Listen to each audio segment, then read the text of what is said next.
I think I probably have a short list of potential flashpoints and hotspots around the world and particularly ones that haven't been done too much.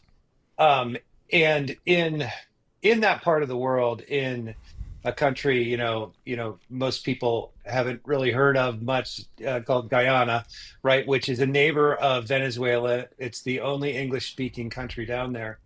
But I was reading about this oil discovery on the Orinoco Shelf. So the Orinoco River flows out of Venezuela into the Caribbean Sea there. And this oil and gas discovery is like one of the largest in the world, and it's overnight going to take the population of Guyana, which is like less than a million people, into the and there's debates about how they're going to handle that. And as I thought about that and looked into it a little bit further, then you start seeing, okay, ExxonMobil has invested tens of billions of dollars to get this out, and there's a lot of difficulties in doing that ecologically. And then right next to them, Venezuela is claiming it for themselves. And this is a dispute that goes back a couple hundred years in something called the Essequibo region. And like, I mean, as I'm researching this, I remember an alert popped up as The Economist or Wall Street Journal or something, and it was like Venezuela moves tanks into the Essequibo region, and this whole thing. And then extending that a step further, I like the idea. I like the idea that we are in.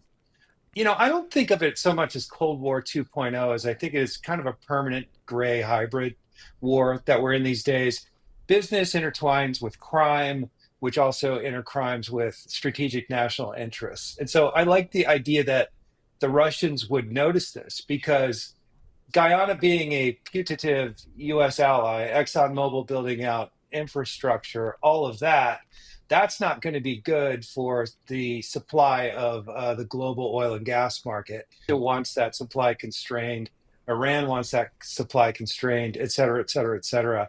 And to have that in the Western Hemisphere on top of everything else would be a big deal. So the thought was, hey, you know what? While everybody's asleep at the switch, Russia can pull something off with little green men like they did in the Crimea for something that people aren't paying a lot of attention to. And they have a willing ally right next door, which they don't really have in the Crimea in the form of Venezuela.